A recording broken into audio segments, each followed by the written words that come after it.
Good morning, everyone. I will threaten to start singing so that I can just get everybody's attention, if you wouldn't mind. Thank you. Thank you very much. Well, it's great to hear all those conversations taking place too.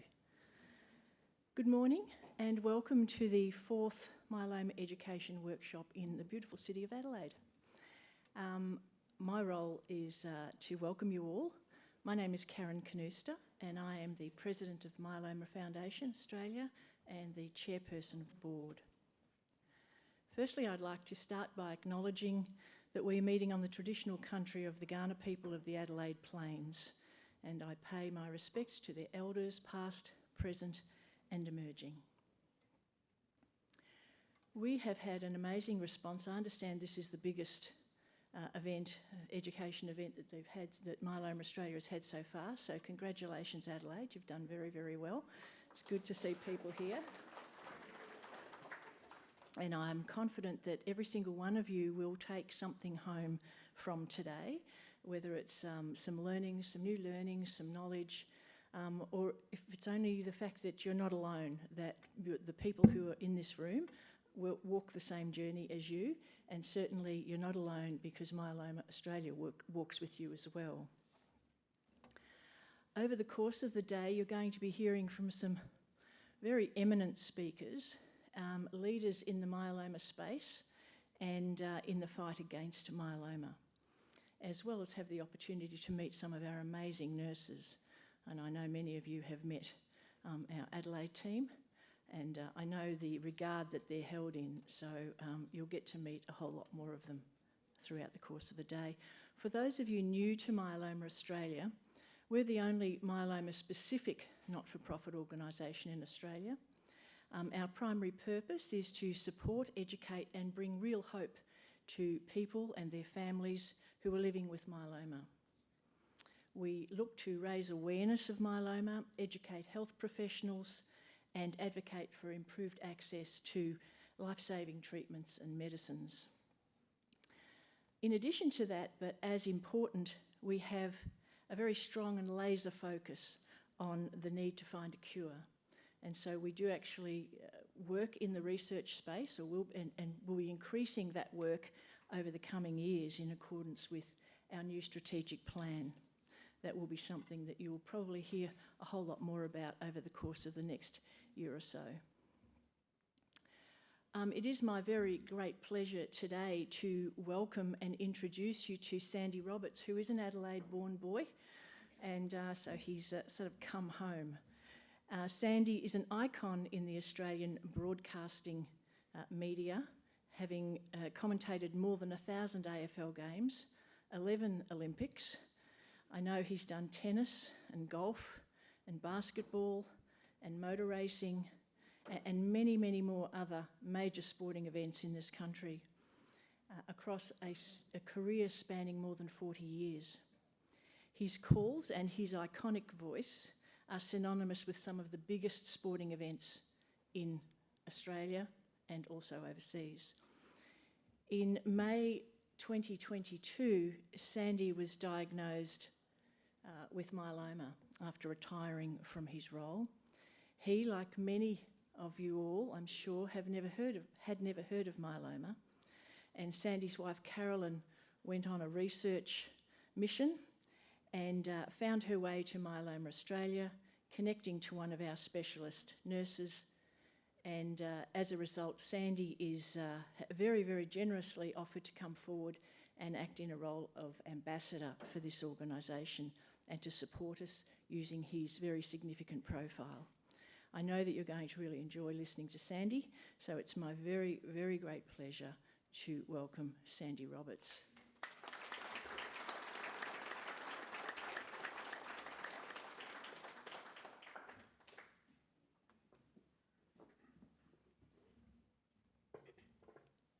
My wife would have been delighted that I got round that little table without falling over. Good morning, everyone. It is nice to be home. It's been about 45 years, I think, since I started at Channel 7 in Adelaide. I'll just tell you a little story about that. When I started, when you start in television, you start at the bottom. I finished up hosting the midday movie, which was highly exciting.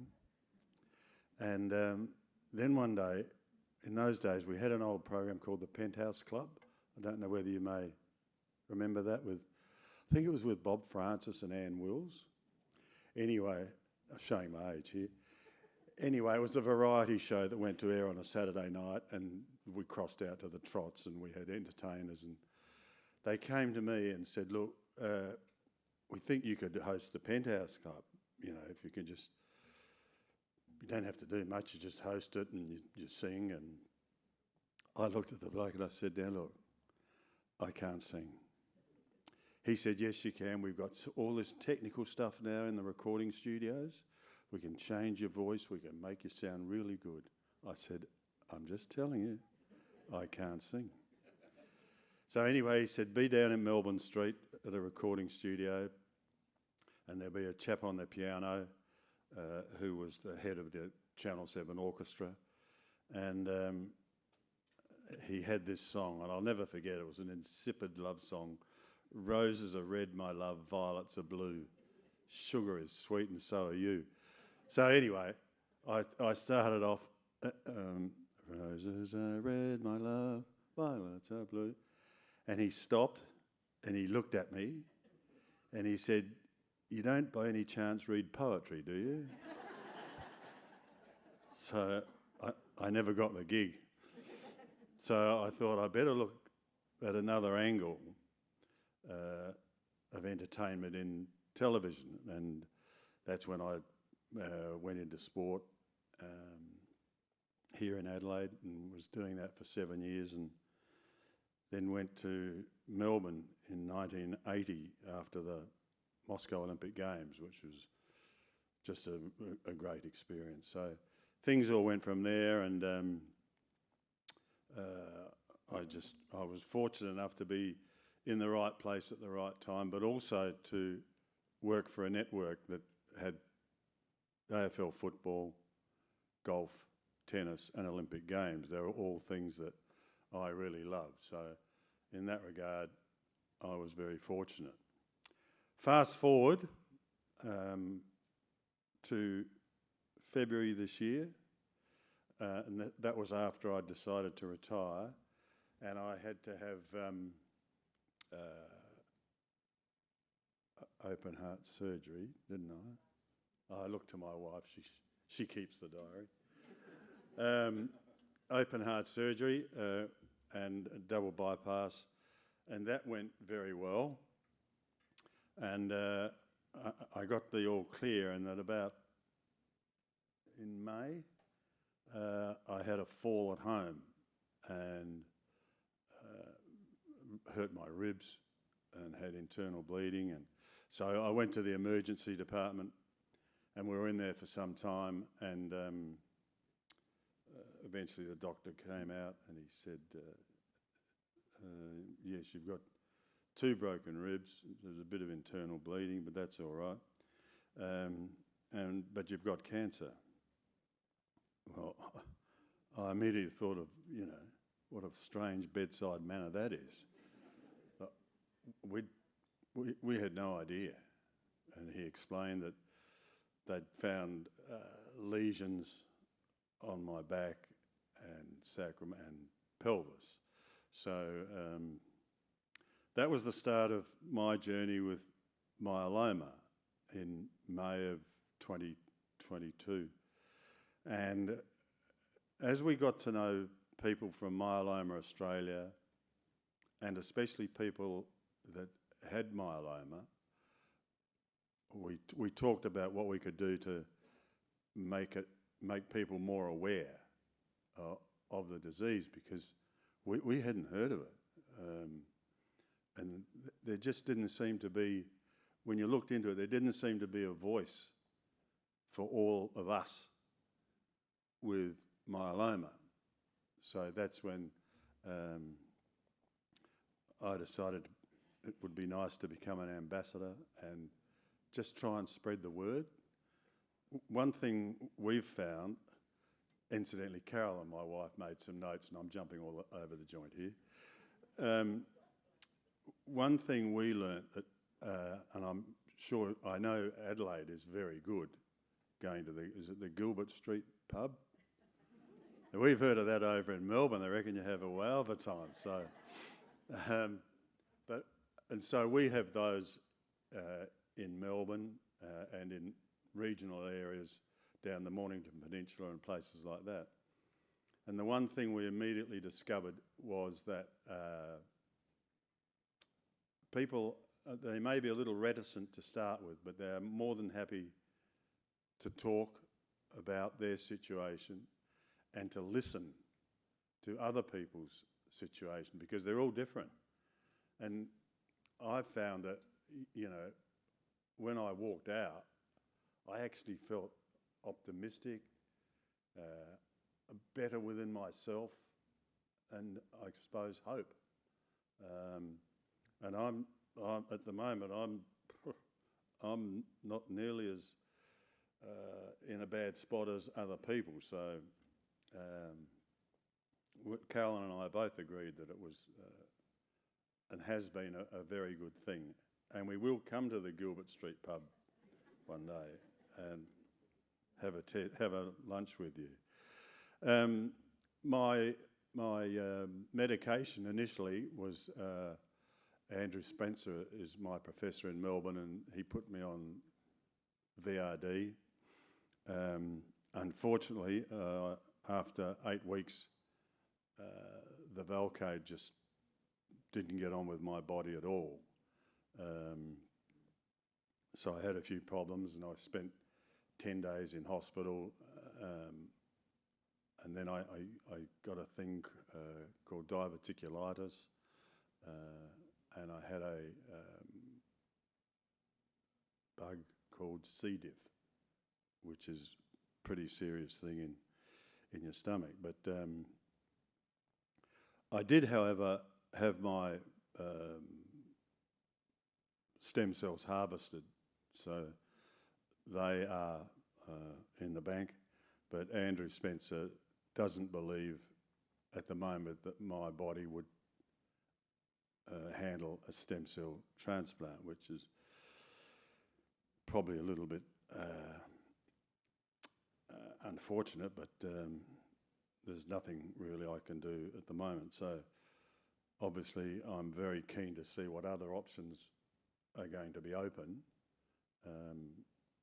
that might help me in the future. I mean, I started on, I think, 40 milligrams of dexamethasone, and I'm gradually being able to bring it down now to 4 at the moment. So that's got to be a positive, and still on Revlimid as well. One other, here I go jumping again. Oh, actually, where is, there she is. I said when we were having these meetings, you know, be it at Berwick or down the Mornington Peninsula, and we sit round a table like we are now and have a cup of tea and basically go around the table and each person tells their story, which is, you know, it's really good, and to see how people handle it and handle themselves. And we have one little chap who's had myeloma for a considerable amount of time, and he's had a number of trials and things like that. He always wears a Carlton shirt and a Carlton jumper. And now he's unbearable because they're in the finals. But anyway, the one thing he said to us, and here's Hung Kwok's patient. She's trying to hide under that table as we speak. But Hung, she's fantastic with her patients, and he simply said at our last meeting, she gives the best hugs.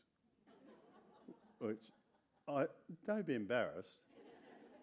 I mean, I think that's fantastic. So well done. The other thing I've learned, and I reckon there's probably a few in this room like me, Facebook. Many of you on Facebook? Well, there's a few nods.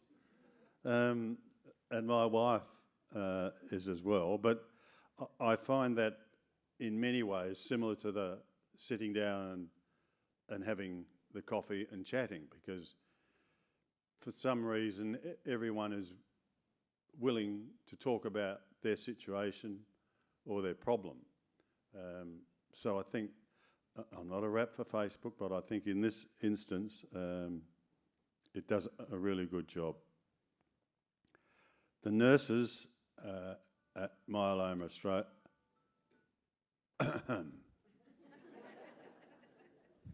it's all right.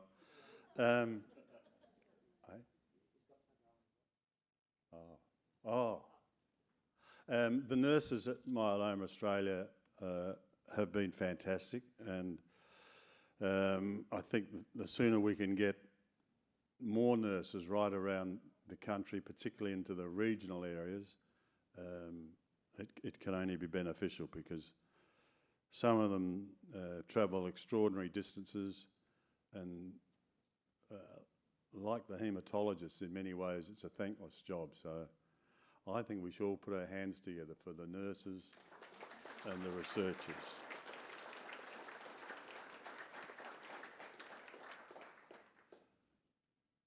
I hope you all learned something today. I'm sure that I will, and my wife will.